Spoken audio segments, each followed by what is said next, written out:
I don't know. I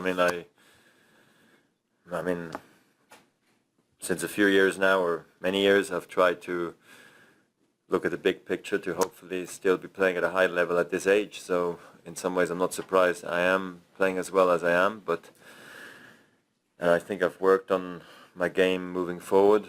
I'm able to take the ball earlier, and I think I'm volleying better than I have the last 10 years. I think I was volleying well coming up, on the tour when I was younger because I was spending more time at net, and I think that gave me confidence to keep working on that moving forward. And now because my serving's working quite well, you put those two things together, and standing in on the return as well, I think has changed the dynamics a little bit. It's all about keeping yourself in shape and stay injury free and motivated, I guess. Carl in the back, then Pete. You've got Stan next, you know him well. What do you think it is about his game or his mentality that lets him play so well at times against the top guys like against you and Well, I think a lot comes through practice for Stan, because he's worked very hard throughout his career. It took him a while to figure out exactly what his possibilities were. I don't think he was a guy who was always had enough confidence. I always thought he was a better player than he actually was, but somehow something was holding him back maybe. And I think only once when he really started to break through and he had some big wins. I recall a big win for him when he beat Hewitt in the fifth deciding match in Davis Cup in Sydney. Beat him on the grass, 2-1 down, and he came back and won that. And he played unbelievable tennis at the end. Then I think in practice he started to work more on hitting the ball harder consistently, and today he can consistently bring the power of forehand, backhand, and serve almost better than anybody when he gets hot. And I'm happy he found that level of play, and got 2 slams, got Davis Cup, got Olympic gold, he's got a complete career, won a Masters 1000, he's got it all he ever wanted. So he's had a wonderful career, and I'm looking forward to playing him because he definitely is it's a big test and a big challenge for me. He beat me straight at the French, so I hope I can do better this time. Pete, then Mick. During a tournament, Roger, how much time do you spend taking care of your body? And how much of that maintenance is shall we say, age-related? Well, I guess I'm more professional these days, whereas in the beginning when I was coming up on tour, I would bounce up and down for 2 minutes and then just walk out to the practice, and almost same for the match.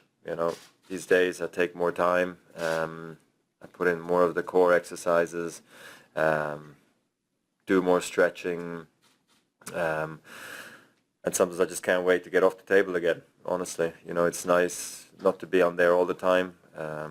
So.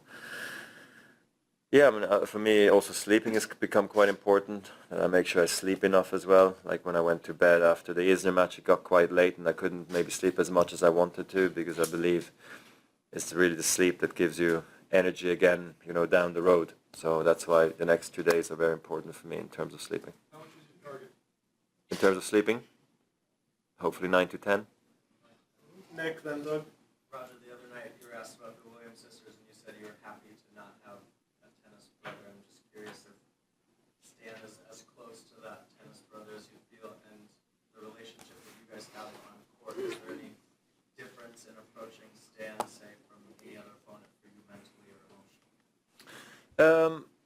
Honestly, emotionally, it's not so hard for me. I've always found it quite not easy, but it's just another match. I'm able to see it that way somehow with him. But then of course, subconsciously, he knows what your preferences are, where you like to go, where you're probably going to go, and probably he feels the same way. So that's the weird part. I feel like we meet each other somewhere in our minds, before the point is being played out. So that's odd sometimes, but otherwise it's pretty straightforward for me. I enjoy the matches because always that means one of us moves on. For Switzerland, it's huge that we have 2 guys in the semis of the US Open. Huge tournament, biggest arena in the world. It's what it's all about. So I think we're both very, very much pumped up that that's the case.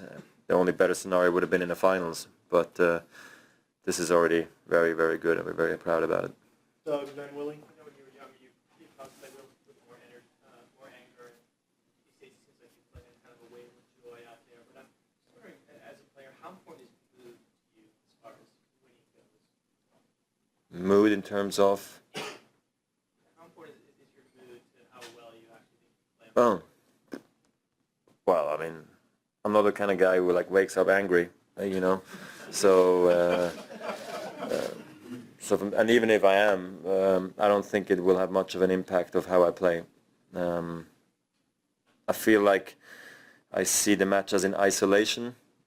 It's, I don't know if it's when I arrive at the tennis, or I go warm up or whatever it is, but it's a different world for me, you know. And when I leave the grounds, I feel like not I'm a different person, but like that's my other life I have. So I have two lives, and all the problems I might have, I feel like I drop them once I step onto the court, match court, or when I enter the grounds. I don't know if it makes sense, but that's why the mood really doesn't matter that much to me. Willie, then Cindy. What does the U.S. Open Championship trophy mean to you, both in terms of the ones you've already won and the one that you're 2 steps away from today?